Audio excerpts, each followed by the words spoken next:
Materi kuliah metode numerik terdiri dari: pertama, mencari akar persamaan. Kedua, menyelesaikan persamaan aljabar linier. Ketiga, menyelesaikan persoalan optimasi atau optimalisasi. Yang keempat, curve fitting. Dan kelima, menyelesaikan persamaan diferensial. Semua materi itu akan diberikan dalam 14 kali kuliah tatap muka dalam bentuk file PPT.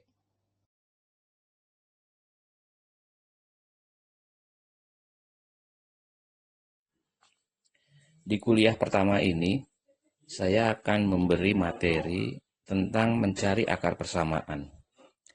Simak dan perhatikan penjelasan berikut ini. Setelah mengikuti kuliah hari ini, mahasiswa diharapkan mampu menggunakan Microsoft Excel untuk mengolah data dan grafik.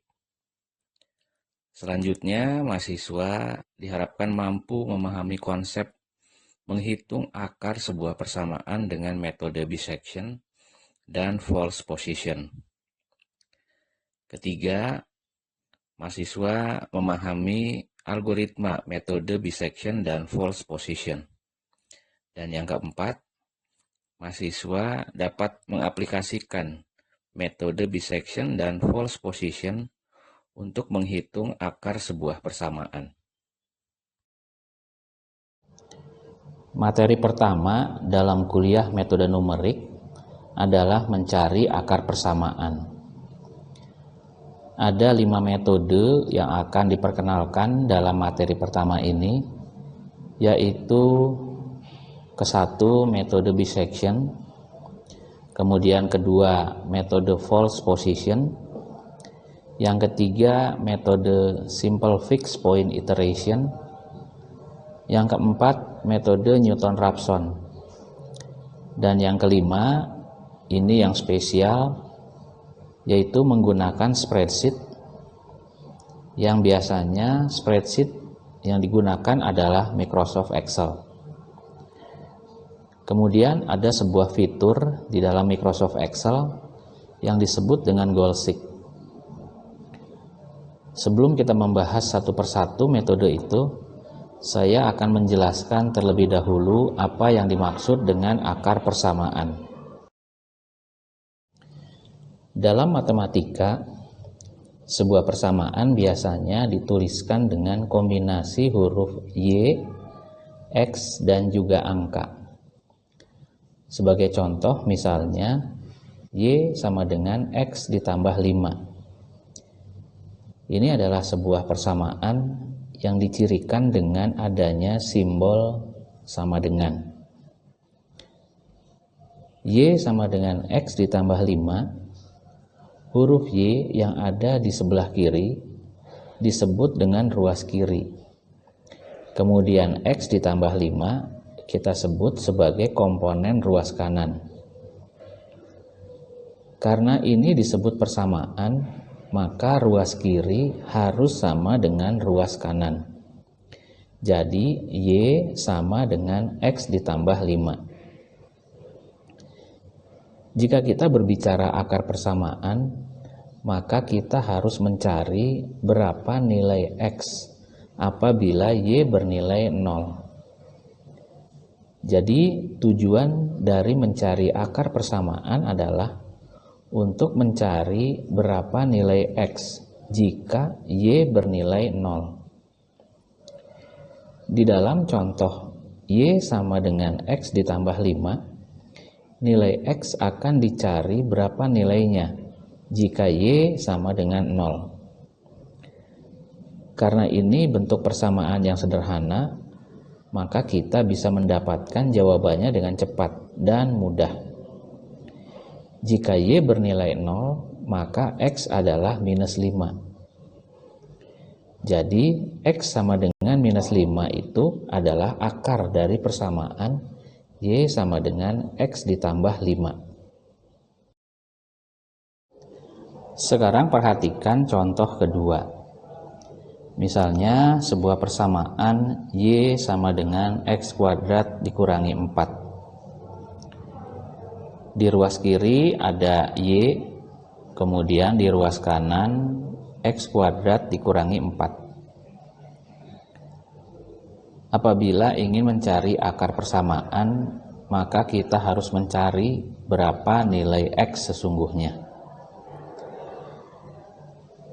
Untuk mencari nilai X, maka nilai Y harus dibuat sama dengan 0. Jika Y sama dengan 0, maka X tidak lain bernilai positif 2 atau negatif 2. Kita ingat, jika positif 2 dikuadratkan bernilai 4. Jadi 4 dikurangi 4 sama dengan 0.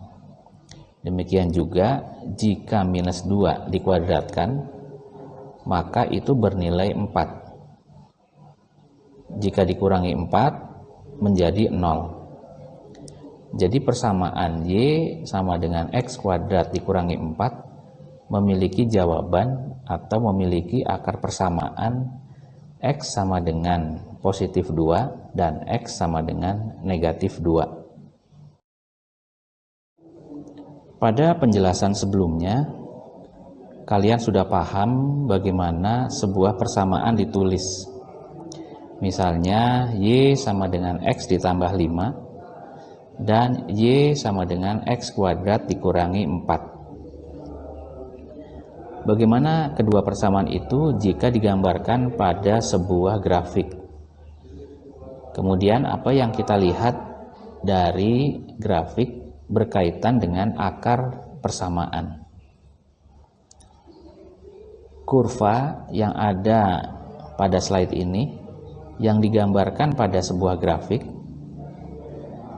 digambarkan dengan sebuah garis biru, dan kurva itu berpotongan pada X sama dengan 6. Dari sumbu mendatar itu tidak lain adalah sumbu pada Y sama dengan 0. Jadi garis sumbu mendatar yang ada pada grafik itu tidak lain adalah garis Y sama dengan 0. Artinya, jika kurva memotong pada garis Y sama dengan 0 itu, maka titik perpotongan itu adalah akar persamaannya. Dalam hal ini, pada contoh garis kurva berwarna biru yang memotong pada titik X sama dengan 6, maka X sama dengan 6 itu adalah akar persamaan dari kurva yang digambarkan. Kurva merupakan penggambaran dari sebuah persamaan, atau dengan kata lain, jika sebuah persamaan digambarkan dalam bentuk kurva, maka akan tampak garis biru yang tergambar pada sumbu X dan Y atau tergambar pada koordinat kartesian. Sekarang saya akan menjelaskan metode mencari akar persamaan yang pertama, yaitu metode bisection. Dengan metode ini, akar sebuah persamaan dicari dengan cara menentukan terlebih dahulu nilai awal berupa dua titik X1 dan X2. Sebuah kurva yang digambarkan dengan garis berwarna biru memotong garis Y sama dengan 0 atau memotong sumbu mendatar pada titik X tertentu. Dengan metode bisection, kita diminta untuk menentukan atau menebak dua titik di lokasi X1 dan X2 yang mungkin saja kedua titik X1 dan X2 ini mengapit titik perpotongan kurva dengan sumbu mendatar. Dalam contoh ini, kita melihat titik X1 dan X2 kebetulan mengapit titik potong antara kurva dan garis mendatar atau sumbu mendatar. Setelah menentukan atau menebak titik X1 dan X2, selanjutnya kita harus menghitung berapa nilai Y atau Fx dari nilai tebakan X1 dan X2 tadi. Di dalam contoh ini, kita melihat jika kita menghitung nilai Y atau nilai fx untuk x1, maka nilai Y atau fx tersebut bernilai negatif. Sedangkan untuk nilai x2, jika kita masukkan nilai x2 ini ke dalam fungsi yang diketahui, atau kita masukkan ke dalam persamaan yang diketahui, maka nilai Y yang diperoleh bernilai positif. Kemudian langkah berikutnya adalah menghitung titik tengah di antara x1 dan x2. Dalam hal ini disebut dengan titik x3. Karena lokasi x3 ada di tengah x1 dan x2, maka kita cukup menghitung nilai x3 ini dengan menjumlahkan x1 dan x2, kemudian membagi hasil penjumlahannya dengan 2. Jadi x3 sama dengan x1 ditambah x2 dibagi 2. Itu adalah nilai atau lokasi titik x3. Sekarang kita perhatikan titik x3 semakin mendekati jawaban atau mendekati akar persamaan yang ingin kita cari. Sebelum menghitung x3, ada ketentuan penting yang harus diperhatikan, yaitu bahwa jika nilai Y1 dikali dengan nilai Y2 bernilai kurang dari 0 atau bernilai negatif, maka solusi akar persamaan terletak di antara kedua nilai x1 dan x2. Sedangkan jika nilai Y1 dikali dengan Y2 lebih besar dari 0 atau bernilai positif, maka solusi dari akar persamaan terletak di luar antara x1 dan x2. Sebagai contoh, pada kurva di slide ini, kita melihat nilai Y1 negatif, nilai Y2 positif. Jika dikalikan Y1 dan Y2 tadi, maka menghasilkan nilai negatif. Dan itu memenuhi persyaratan nomor 1, bahwa jika Y1 dikali Y2 kurang dari 0 atau negatif, maka solusi akar persamaan itu terletak di antara X1 dan X2. Apabila kita sudah memastikan bahwa solusi dari akar persamaan itu terletak di antara X1 dan X2, maka kita bisa menghitung titik baru, yaitu titik X3, di mana X3 ini terletak di antara X1 dan X2. Jadi, jika persyaratan nomor 1 sudah terpenuhi, kita harus melanjutkan untuk menghitung nilai X3. Tadi saya sudah menjelaskan bahwa X3 adalah X1 ditambah X2 dibagi 2. Dengan adanya titik baru, yaitu X3, kita harus memastikan bahwa akar persamaan berada di antara X1 dan X3, atau berada di antara X2 dan X3. Caranya adalah dengan menghitung terlebih dahulu nilai Y3. Nilai Y3 ini akan diperoleh dengan cara memasukkan nilai X3 ke dalam persamaan.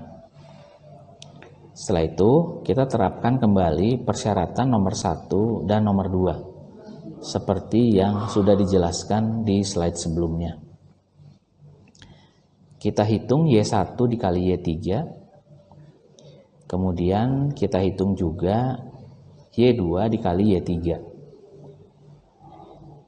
Jika nilai Y1 dikali Y3 kurang dari 0 atau bernilai negatif, maka solusi akar persamaan terletak di antara X1 dan X3.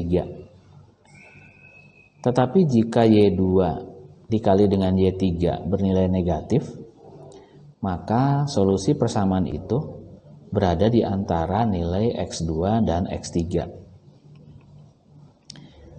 Dari gambaran kurva yang ada di slide ini, Y3 bernilai negatif. Kemudian kita lakukan pengecekan. Y1 dikali Y3, Y1 negatif, Y3 negatif. Jika dikalikan bernilai positif. Jika bernilai positif, maka solusi akar persamaan tidak berada di antara X1 dan X3. Kemudian kita cek nilai Y2 dan Y3. Y3 bernilai negatif, Y2 bernilai positif. Jika dikalikan mendapatkan hasil negatif. Maka solusi dari persamaan ada di antara X2 dan X3. Selanjutnya kita harus menghitung sebuah titik baru yang berada di antara X2 dan X3, yaitu titik X4. Titik X4 ini berada di tengah antara X2 dan X3. Kemudian setelah mendapatkan nilai X4, kita hitung kembali Y4 dan diteruskan dengan memeriksa nilai perkalian Y3 dikali Y4 dan Y4 dikali dengan Y2.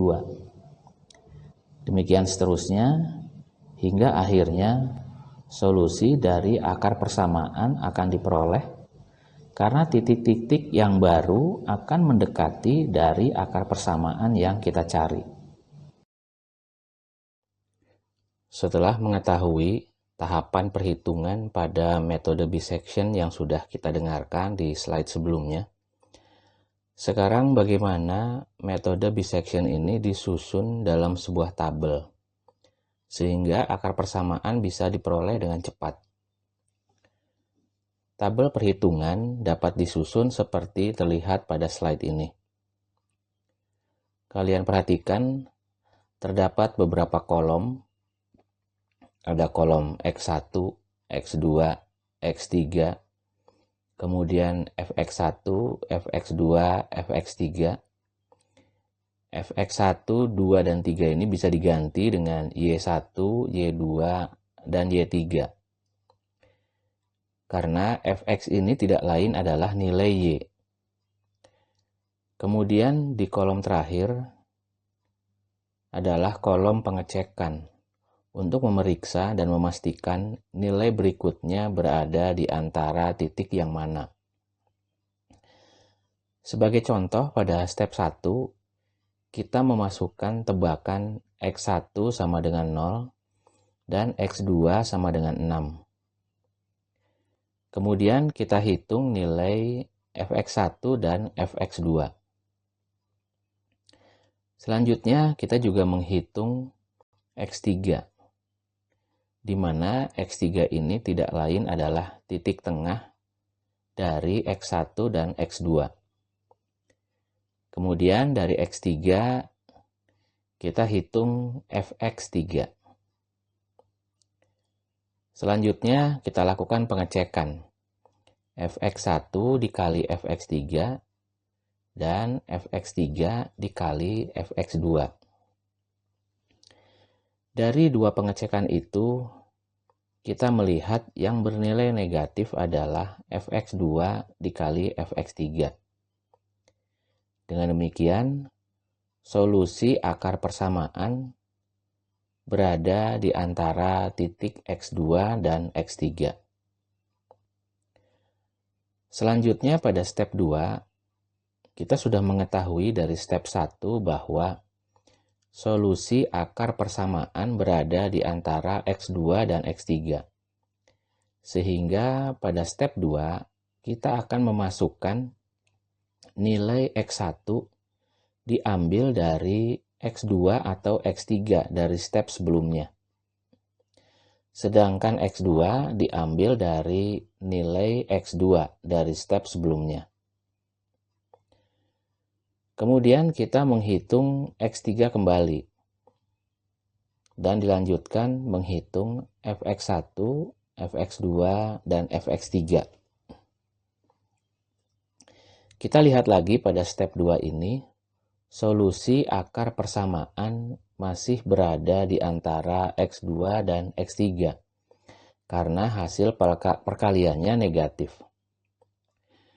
Perhitungan ini terus dilakukan hingga beberapa step dan solusi akan ditunjukkan dengan nilai X3 yang akan cenderung bernilai konstan, dimulai dari step tertentu.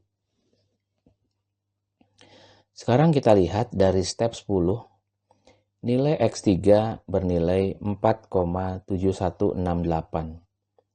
Kemudian di step 11, 4,7138. Di step 12, kita melihat nilainya semakin tipis perubahannya.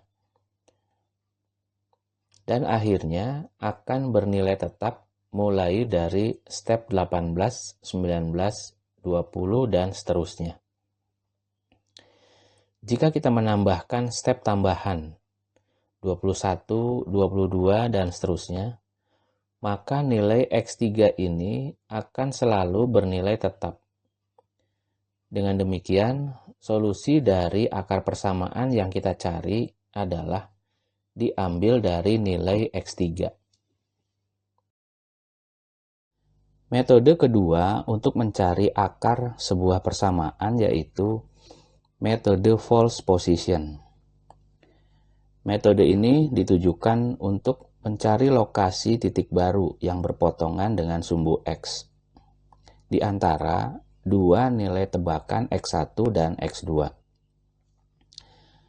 Jadi seperti pada metode bisection, pada metode false position ini juga membutuhkan dua nilai tebakan X1 dan X2.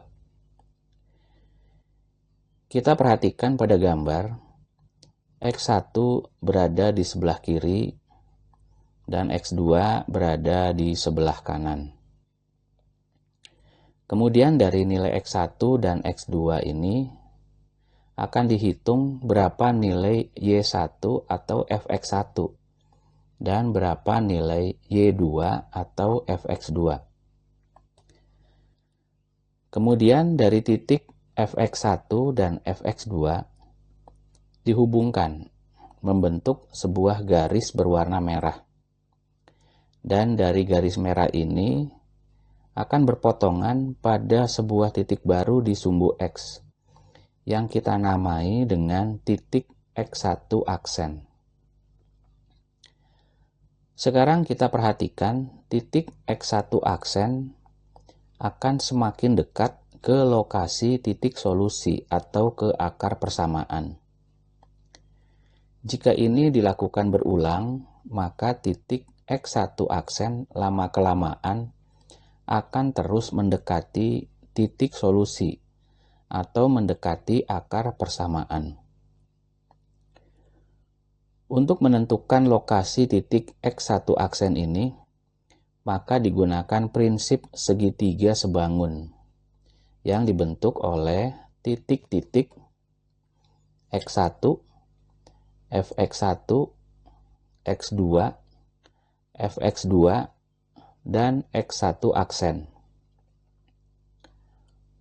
Perhatikan ada dua segitiga sebangun, yaitu segitiga yang kecil X1, X1 aksen, dan Fx1.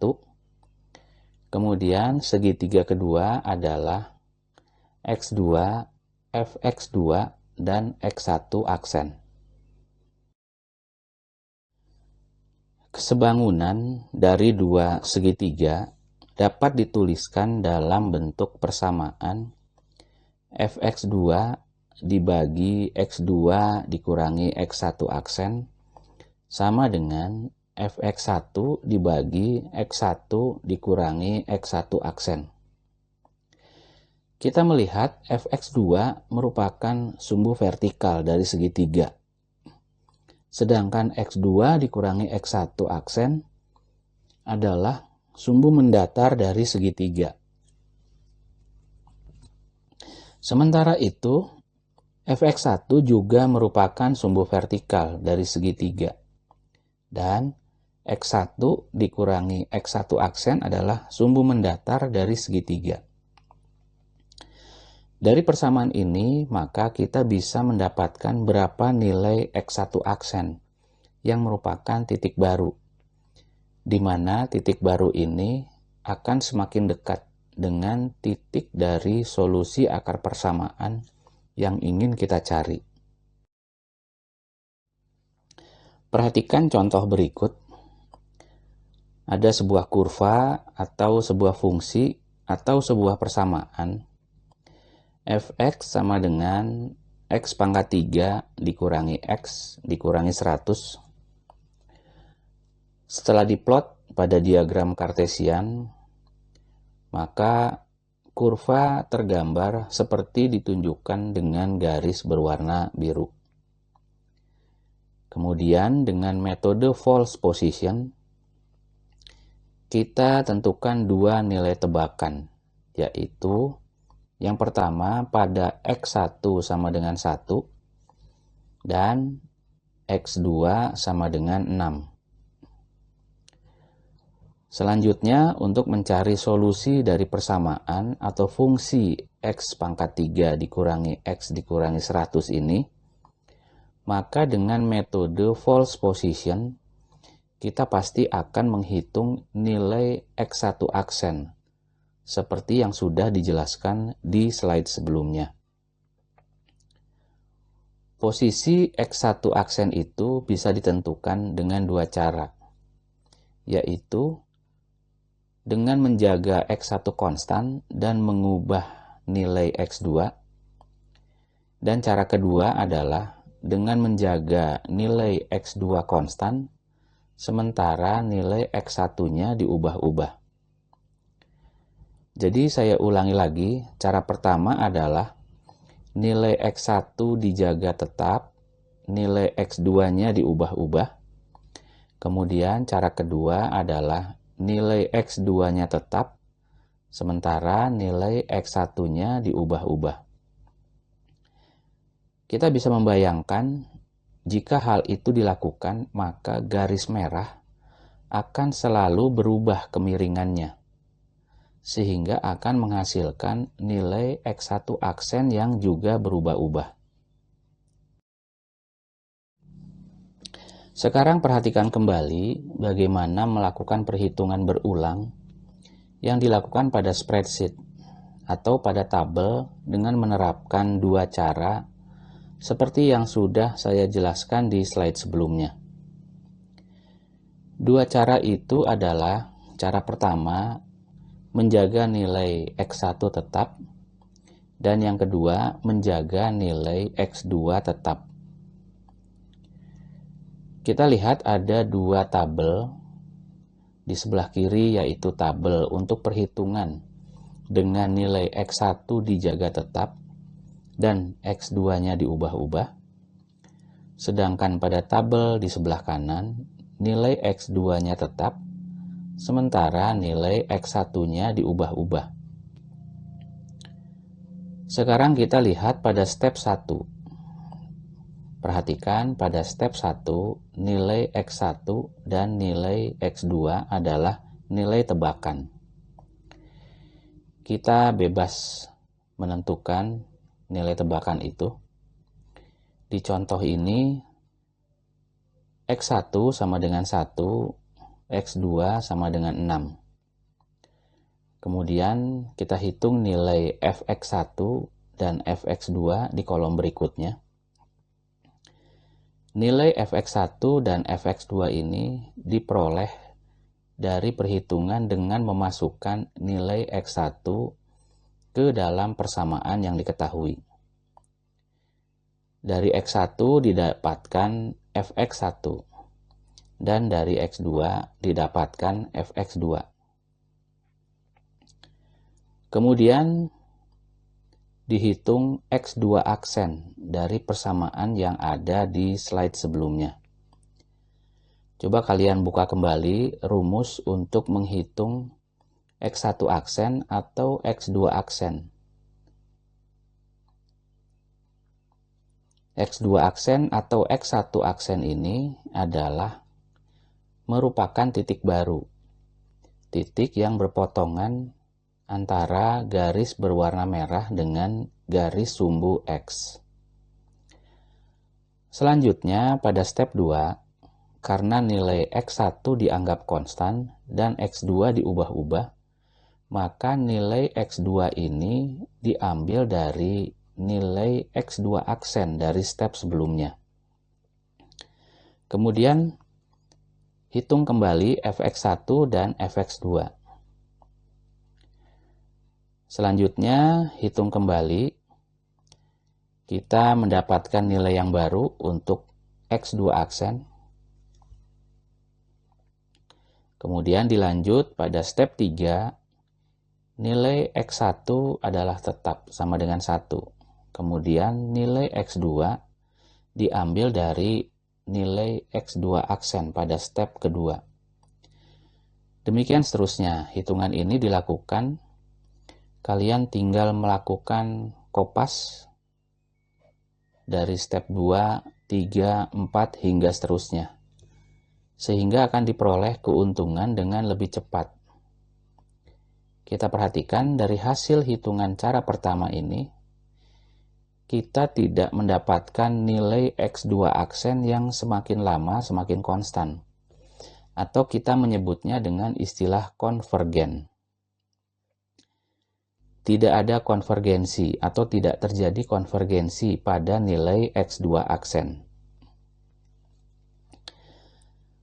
Sekarang kita perhatikan tabel yang ada di sebelah kanan, yaitu dengan cara kedua di mana nilai X2 dijaga tetap, nilai X1-nya diubah-ubah. Pada step 1, dengan tebakan X1 sama dengan 1, tebakan X2 sama dengan 6, dilanjutkan dengan menghitung fx1 dan fx2. Kemudian kita harus menghitung nilai X1 aksen. Kita sudah dapat nilai X1 aksen pada step 1. Pada step 2, nilai X2 dijaga tetap sebesar 6. Sementara nilai X1-nya diambil dari nilai X1 aksen dari step 1. Selanjutnya menghitung fx1, fx2, dan juga X1 aksen yang baru. Demikian seterusnya, kalian akan melakukan perhitungan yang berulang dari step 3, 4, dan seterusnya. Sekarang kita akan mendapatkan nilai X1 aksen yang cenderung konvergen, atau menghasilkan nilai yang konstan. Dari sini kita melihat dari step 11 sampai seterusnya, nilai X1 aksen selalu bernilai tetap sebesar 4,7134. Nilai itulah merupakan jawaban dari persamaan atau akar persamaan yang sedang kita cari. Dari kuliah hari ini, tugas yang harus kalian kerjakan di rumah adalah sebagai berikut. Gunakan metode bisection dan false position untuk menyelesaikan soal-soal berikut. Soal ke-1 diketahui fungsi fx sama dengan x pangkat 3 dikurangi x dikurangi 100. Kemudian soal kedua diketahui fungsi fx sama dengan x pangkat 6 dikurangi x dikurangi 1.